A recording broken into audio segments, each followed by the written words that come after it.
Hello, traders. FX Pip Collector here. Today is Tuesday, June 4th, and I'm going to be analyzing the Euro US dollar starting on the monthly, working my way down to the 1 hour time frame for the full top down analysis. So, on the Euro dollar monthly, I'm definitely still looking at this as a 1, a 2, and a 3. I currently think we're in that wave 3, and I think it's going to go up and make a running flat wave C, which would likely go up to the 123 to 100, or it's going to make an expanding wave C, which will go up to the 178 or the 161.8. Either scenario, I don't think it's that important to know yet, because either scenario it should lead to a pretty big uptrend on shorter time frames. Heading down to the weekly time frame, I think this is the end of that wave 2. I think this 5 waves up is a wave 1. I think this is a big WXY of wave 2. And I think this is very likely to continue on these very high time frames to make higher highs, higher lows for what I think is a big wave 3. So taking a look at that on the daily time frame. On the daily time frame, we definitely do have a little bit of a 5 way pattern up. I mean, I do think this is the end of a correction right here, but it does kind of look like a 1, 2, 3, 4, and 5. Now the whole thing is now is if this is a wave 5 of 1, then it'll actually likely go down, make an ABC of 2, which would let go down, take out the low of wave 4 before it goes up for a big wave 3.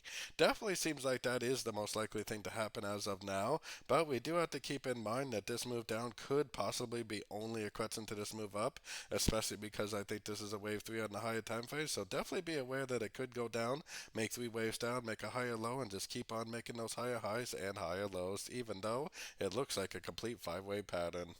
Heading down to the 4 hour time frame is where I got my Fibonacci retracement on just the last push up, because like I said, this push down actually could just be a correction to this last push up. I definitely would be watching these fib levels just in case we do get a nice big trend reversal at a Fibonacci level. I actually think it is probably more likely that it is going to go down more. I mean, it seems like it is pretty possible that it will go down, take out this low, and it'll end up being a wave A of wave 2. But just be aware that if you do get a fib bounce, then you definitely want to take it as a long. So going down to the 1 hour time frame. On the 1 hour time frame, this is one of the reasons why I do think it is likely to keep going down, because this is extremely clearly a 1, 2, 3, and there's really not even any evidence that the wave 3 is even over yet. I mean, it may actually end up making a pullback, but it's probably likely that it's just going to keep on making lower lows, lower highs, and keep on trending down. Now, on the other hand, if it does, do something like this over the next day or so, over the next 24 hours or so, it makes some sort of an a B, and a C, and then bounces off the fib level, makes a nice impulsive move up, then I definitely would take that as a long opportunity. You just have to be aware that if this right here is a wave 5, then it definitely will take out the low of wave 4.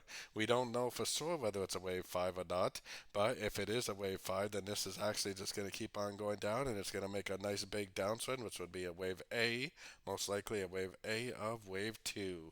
So as long as you pay attention to your structure, pay attention to price, you should be able to tell the difference between whether it's making a wave A of 2 or whether it's just making another ABC correction to the uptrend. So don't forget to join my free Discord channel, which is linked down here in the corner. And don't forget to check out my website if you'd like to get access to my swing trade setups and my daily live trading sessions. As always, thank you and happy trading.